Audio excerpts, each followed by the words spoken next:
Saludo aquí en el estudio a Gonzalo Monroy, él es especialista en temas energéticos. Gonzalo, ¿cómo estás? Mi querido Leo, qué gusto platicar contigo. Bueno, salieron esta semana las cifras de producción de barriles diarios en promedio de Pemex.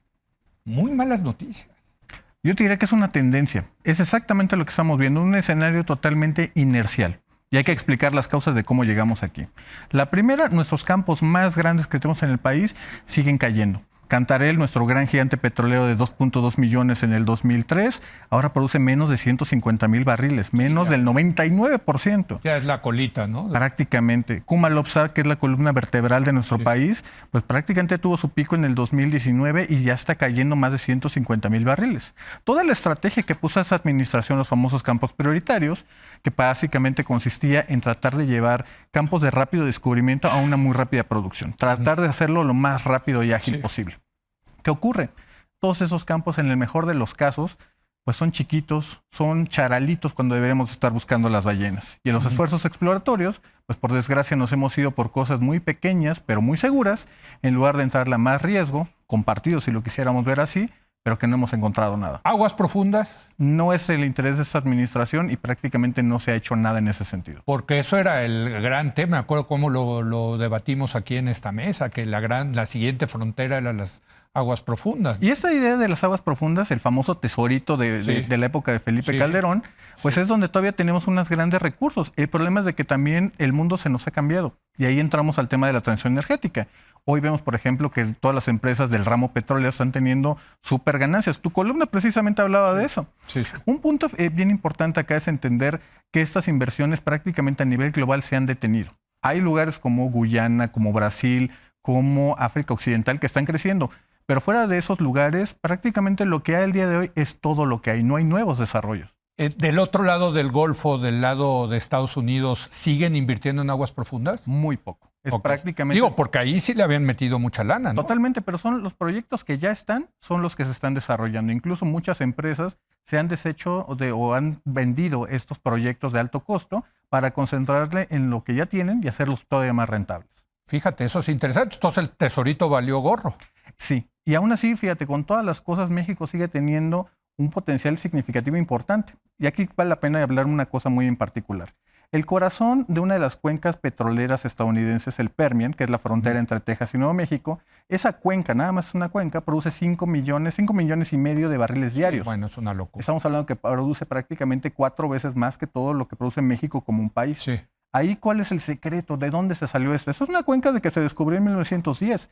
Hoy es la cuna literalmente mundial del fracking. México tiene recursos similares e incluso en algunas provincias geológicas mucho más prometedores, pero aquí estamos decididos a no emprender ese camino. O sea, ya ahí en esa cuenca que ya dio mucho petróleo, lo que están haciendo ahora es fracking. Exactamente, y es lo que los ha llevado de tener una producción de 200,000 barriles a más de 5.5 millones.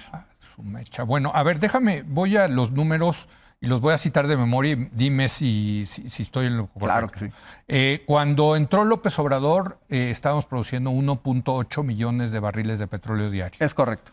Él dijo, en mi sexenio vamos a llegar a 2.6 millones de barriles de petróleo, es decir, 800,000 barriles de petróleo diarios más en promedio, ¿no? En el plan de Pemex, el año pasado debimos de haber llegado a 2.3 millones de barriles de petróleo. Es correcto.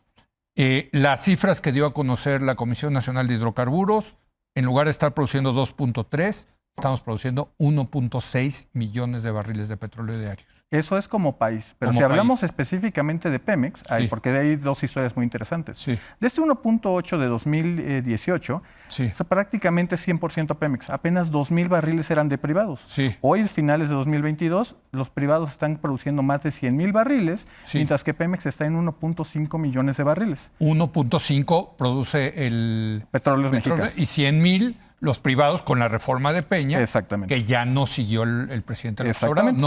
No han licitado ningún... Y no hay ninguna intención de hacerlo. Así es. Ahora, entonces 1.5 de Pemex, equivalente a lo que producía México en 1979. Es correcto. Que es prácticamente antes del descubrimiento, pero de la producción de Cantarell, de nuestro gran gigante petrolero. Bueno, a ver, Gonzalo, a todas luces, y yo lo decía en mi columna, esto es un fracaso. Totalmente. O sea, frente a lo que prometió el presidente. No estoy yo diciendo, yo no estoy inventando cifras. El presidente se comprometió a esto, resulta que no cumplieron. ¿Por qué? Déjame llevarlo incluso para mostrar, y creo que vale la pena, de que incluso si le hubieran salido bien las cosas al presidente, hoy ¿dónde estaríamos? Sí. Hemos escuchado mucho también acerca de la parte de la refinación, de que las refinerías van a seguir creciendo, ya viene por ahí la cosa de Dos Bocas, que también podemos platicar de ello. Si hoy las refinerías mexicanas, las 6 que tenemos, estuvieran produciendo al 100% de su capacidad, algo que no ha ocurrido desde los años 80, necesitaríamos 1.6 millones de barriles para poderlas alimentar. Si las cosas le hubieran salido bien al presidente López Obrador, sería el presidente que estaría importando gasolina, estaría importando petróleo para poder abastecer nuestras gasolinas. Bueno, pero no le salieron bien. No, curiosamente. No, bueno, es que a mí me parece muy interesante porque esta es una cosa muy importante para el presidente, la soberanía energética y sacar más petróleo. Ya no habla de eso, por cierto. No. Está concentrado en García Luna ahorita, es el show mediático, ¿no? Pero fíjate... Pero esto es un símbolo de un desastre. Totalmente, pero yo creo, y a riesgo de poner palabras en la boca del presidente, el presidente sobresimplificó muchas cosas. Sí. Cuando de pronto recordemos ese video de 2019 cuando decía que no tenía ninguna ciencia sacar petróleo, pues obviamente cosas como el riesgo geológico, el riesgo comercial, simplemente no lo vio nunca como una cosa que había que considerar. Y la realidad es que Pemex, por ejemplo, en términos de inversión en aguas profundas, en otras provincias petroleras, pues simplemente es ridículo. Es una cosa menos del 5% de su inversión. No es nada prácticamente. Eso me lleva a preguntarte, no llegamos, insisto, Pemex está produciendo 1.5 millones de barriles de petróleo diario. La meta de este gobierno era 2.3 el año pasado. Sí. No. Fracaso. 30% menos, ¿no? Sí. ¿Es por un tema de inversión? ¿No le han metido lana a la exploración de petróleo? De nuevo es más complicado, pero tenemos que entender de que es una estrategia desde la exploración, de tenerlo diversificado. Ahorita te diría, gran parte de la inversión está puesta en la sonda de Campeche, muchísimo en Tabasco y sur de Veracruz. Lugares como Tamaulipas, Nuevo León, Coahuila, prácticamente no recibieron inversión en este sexenio. Bueno, porque esos son yacimientos de fracking. Principalmente yacimientos de gas. Habría otras formas de sacarlo, y una de esas técnicas podría ser el fracking, pero no le hemos invertido. En aguas profundas lo dijo incluso el propio actual secretario de Hacienda, Rogelio Ramírez de la O, que es algo que no les iba a dar en ese sexenio. Y por ende lo olvidaron. Pero Pemex no desaparece en el 2024, continuará y tiene esos grandes problemas. Concentraron inversión. ¿Tienes el dato de cuánto ha invertido Pemex en este sexenio? Sí, por supuesto. Aproximadamente estamos hablando de 14.300 millones de dólares en promedio. Eso es lo que ha invertido. Sí. Lo cual, para ponerle una cifra, es 32% menos que con Felipe Calderón y es 16% menos de lo que se invirtió en el sexenio de Enrique Peña Nieto. O sea que para ser estatistas, ¿no? El dinero, la inversión no ha respaldado las grandilocuentes promesas que se hicieron. ¿Y si hubieran invertido más, estaríamos extrayendo más petróleo? Probablemente, y también seguramente, casi nadie ha hablado de esto, también estaríamos produciendo más gas que hoy estamos importando mucho más. Fíjate, ¿Gas? ¿A qué te refieres? Gas natural. Gas natural. Gas natural. Y eso es muy importante porque en este discurso de la soberanía energética, de la cual Dos Bocas es la insignia de esta aspiración, pues bueno, el propio presidente López Obrador ha hecho loas, ha felicitado de que va a ser alimentada por gas natural de Texas. Justamente hay una expansión del gasoducto marino que corre de Brownsville, Texas, hasta Tuxpan. Hoy se está haciendo la construcción de Tuxpan para llevarla a Dos Bocas y que sea alimentado por gas natural confiable y barato. Bueno, pero a lo mejor conviene económicamente traerlo desde Texas, que sacarlo de México, ¿no? Totalmente. Bueno, entonces no está mal. Ahora, nada más hay una cosa que es donde empezamos a jugar con la realidad y la narrativa. Sí. Porque exacto, tiene mucho sentido económico hacer este tipo de proyectos, pero por el otro lado está prácticamente en la cocina de Pemex, en el corazón de Pemex, que tiene los grandes yacimientos de gas natural como Ixachi, como Quesqui, que son las joyas de esta administración, pero que lo están haciendo en sus narices. Déjame preguntarte, el gobierno al parecer le va a meter unos 18 mil millones de dólares perdón, a la refinería de Dos Bocas. Sí. Si ese dinero, si no hubiera construido Dos Bocas y le hubiera dedicado 18 mil millones de dólares a exploración, pues ese sería un dinero mejor invertido porque el negocio de extraer petróleo es mucho más rentable que el negocio de refinar petróleo. Totalmente. Y déjame ponerle cifras a todo esto que mencionas.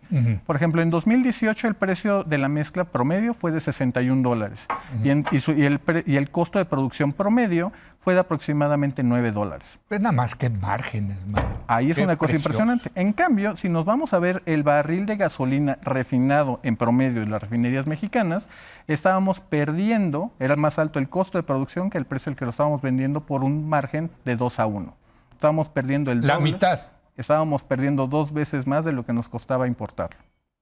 O sea que, a ver, lo que estás diciendo es que conviene importar las gasolinas, lo cual... Hoy le conviene más al gobierno importar las gasolinas, ahorrarse todos los costos de la refinación y ese petróleo colocarlo en la exportación. Si Pemex fuera una empresa privada con un dueño, diría, pongan el dinero ahí porque ahí está la pechuga. Ahí ganamos, o sea, nos cuesta $9 y ahorita está en 80, ¿no? ¿Cuánto está ahorita el petróleo? Como en 80 y tantos. Ha bajado hasta en $78 la mesa mexicana. Pero te cuesta $9, o 10, o 12. Lo cual sigue siendo muy rentable. Es muy rentable. O sea, el tema es aquí del fracaso de esta administración en materia petrolera, es que no solo no logró parar la caída de la producción, ¿no? Pues, ni siquiera le dio la vuelta.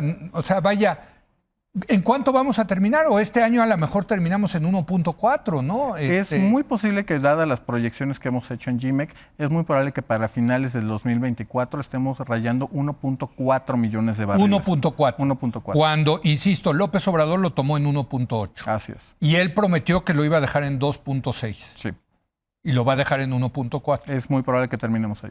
Y aquí estamos hablando de cada barril, el margen de ganancia, pues puede ser hoy por hoy alrededor de quizás $60. Básicamente. Pero hay un elemento incluso donde la temporalidad importa mucho, Leo. Sí. Porque, por ejemplo, si estamos hablando de que Dos Bocas, te puedo ir adelantando y lo digo frente a las cámaras, estamos hablando de que Dos Bocas de forma comercial, trabajando cercana al 100%, va a ser hasta el 2027. 2024 apenas va a estar terminando la construcción antes del periodo de pruebas. Pero dice Rocío Nale que van a tener una primera carga, whatever that means, por cierto, quién sabe qué significa eso.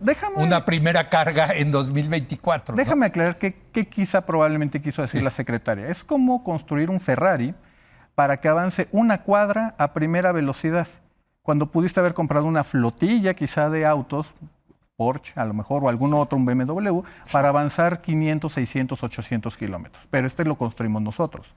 Eso es muy importante porque tenemos afortunadamente el contrafactual. El contrafactual se llama ¿por qué no hicimos más cosas como Deer Park?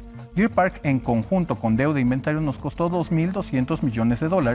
Está trabajando al 88% de su capacidad y es un mucho mejor negocio que haber construido una. Gracias, Gonzalo. Claro que sí, Leo. Me dejas deprimido, caray.